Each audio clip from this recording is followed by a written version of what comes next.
me as I open up the presentation in like just a second.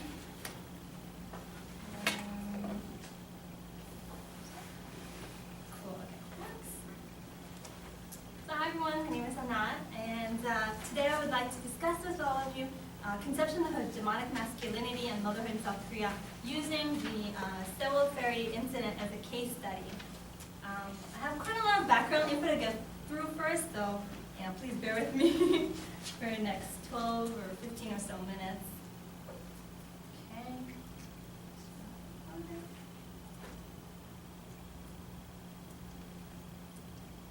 Never mind, this doesn't work. Okay. So I would like to start by going back to April 16th of 2014, when the Sewol ferry capsized during a school trip from Danwon High School in Ansan City on its way to Jeju Island in South Korea. The ship capsized north of an island while carrying 476 people. Most of the 295 victims were high school students, and there are still 9 people who remain missing. I think all of them are students, actually. So during and in the aftermath of the Sewol sinking, the majority of English language work on the incident has been mostly around politics, safety regulation issues, and public policy.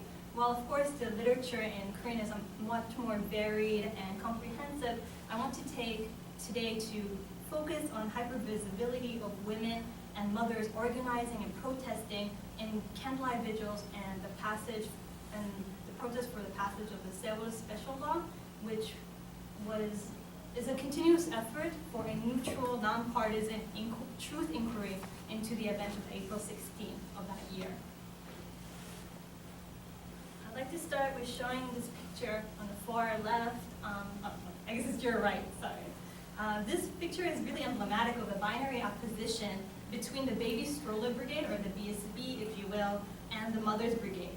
So the Baby Stroller Brigade is a group of mothers who began protesting during the 2008 anti-US Korea Free Trade Agreement, and they had a lot of organizing from candlelight vigils as well as sit-ins in Gwanghwamun Plaza in South Korea.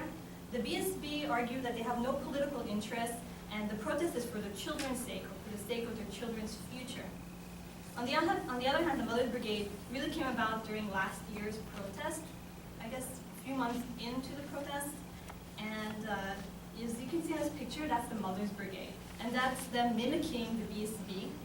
Only usually the BSB have their children with them, or carriages with their children in them. But in this photo, the Mothers Brigade is using their signs from the point of view of their children. In this photo, it's arguing that the BSB need to leave and stop protesting because they, the babies themselves, have human rights. And they argue that the moms, the BSB moms, are using them as for selfish goals or for selfish reasons. So this sort of binary position between these two groups of mothers led me to really consider what are the parameters of what is qualified as a women's issue in this particular moment. So as I see it, it functions in 2 ways. From the one hand, the BSB's presence in the androcentric public sphere confronts hegemonic masculinity. On the other hand, the Mothers Brigade used anti-BSB protests to derail Sewol-related protests and to delegitimize the BSB's work.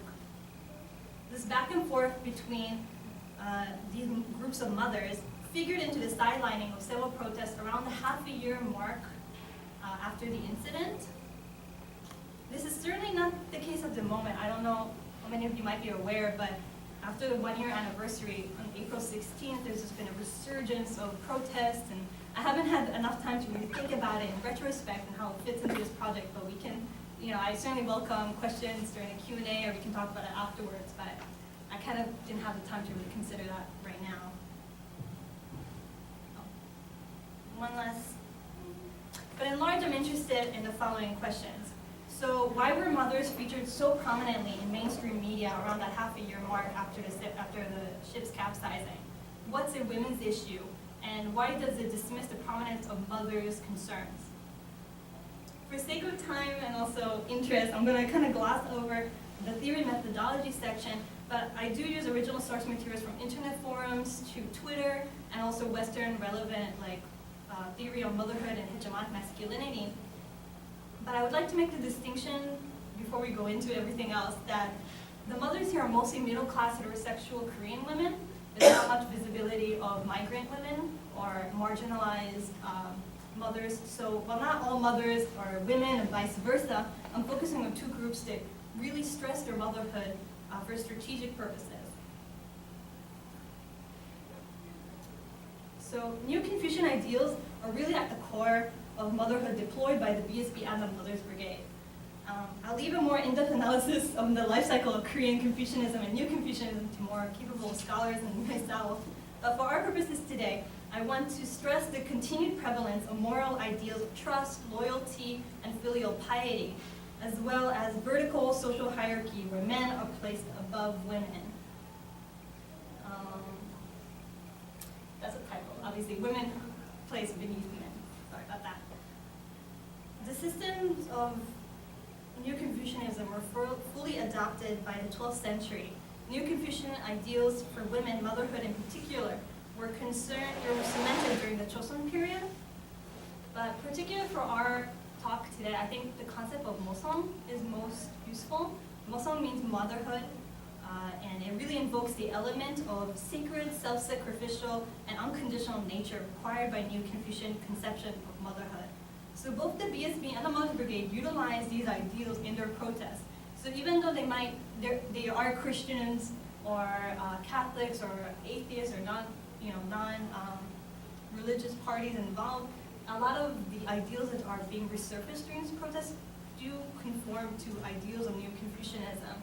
And we can kind of see that in the whole ramification of, I'm doing this for the sake of my children, for my children's safety, and a lot of them do bring up those points in interviews or in on signs.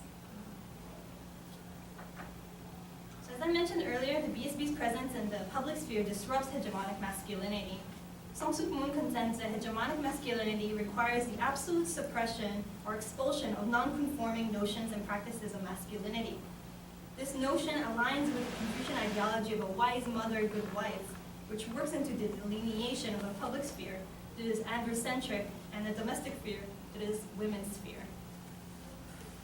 So I think I do have a little bit of time to go over this. But here I have a poem from Miss USA, and this poem really is emblematic of a lot of things I just brought up until this point. So mothers protesting is not limited to the BSB and Mothers Brigade. Many forums like Miss USA have taken up like a space for women to voice if they're not able to go to protests. This forum is really active in Korea, but it's especially active for in North America for diasporic Koreans, and it's a members-only forum for Korean mothers or expected mothers. So I do want, maybe I can just go over a small part of it, because I think this is my translation, so maybe it's not the most perfect translation, but it's good enough, right? So I think it really just speaks directly to these anti-BSB protests or right-wing conservatives. So in the first part, it's like blandly beating people one by one as if to make an example. Did you think we would cower out of fear? You did not know mothers.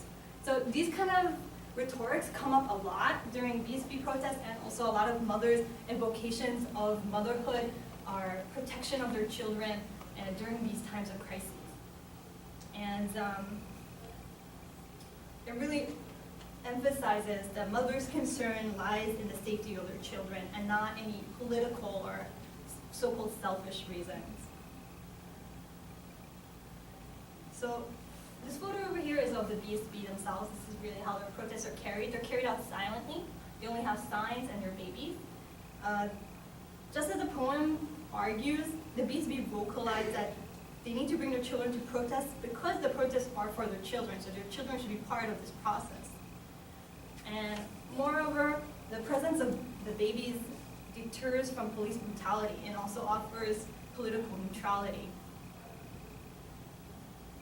On the other hand, Mothers Brigade argues that that's not the real reason, that there's another reason, there is a nefarious sort of reason, that there's something for selfish gain, if it's monetary reparations for the bereaved family, but the focus is on another underlining reason. It's not for the sake of their children, right? And this illustration is of a really prominent key figure of the Mothers Brigade, and she's shown as if she's aboard the Sewol ferry before it sinks. And it's pretty much her saying truth inquiry, which is the efforts to establish the Sewol special law, the neutral law to look into the events. And she's just saying, truth inquiry, I'm tired of it, who told you to die? So it's sort of shifting blame onto the children who died on April 16th. So what is the women's issue in this case? The reinterpretation of neo-Confucian ideals of motherhood outside the interest of hegemonic masculinity and the patriarchy is seen as a so-called acting out or due to ulterior motives, as we just talked about. So mothers active in public engagement are visualized by extreme right-wing groups and by some politicians and government officials. There has been like a rise in conservatism and right-wing politicians. Even the current president, President Park, is very conservative, and she has spoken out against protests, or even sort of tried to stop the Sewol special law or put it under certain non-politically neutral conditions. So they're visualized by extreme right-wing groups and even the government sometimes as not conforming to hegemonic ideals. Certainly also men's mandatory military conscription feeds into the reification of hegemonic masculinity and gendered citizenship. This is also evident in the prevalence of militarized culture through the usage of the term brigade for both of these groups of mothers, right? So both Mother's Brigade and the Baby Stroller Brigade, right? Finally, I would like to talk about a term brought up by Korean cinema theorist So-young Kim. This term, 여성장, means both women's funeral and women's sphere because of the Chinese character zang that is used in both of these terms. Yosungjang argues that in recent memory, women's entrance into the public sphere is hyper-visualized during times of civil unrest or crisis. Thus, women's entrance into the public sphere during crises is underlined by loss. In this way, Yosungjang has a dual affective and political expression of mourning and affirmation of life. Yosungjang can be considered an illustration of the extreme conditions through which women enter the public sphere. For our purposes today, Yosungjang acknowledges that women, particularly mothers, entrance into the public sphere during civil unrest has the capacity to shake society or status quo and threaten hegemonic masculinity. And that's it for me for today, so thank you for your time and patience.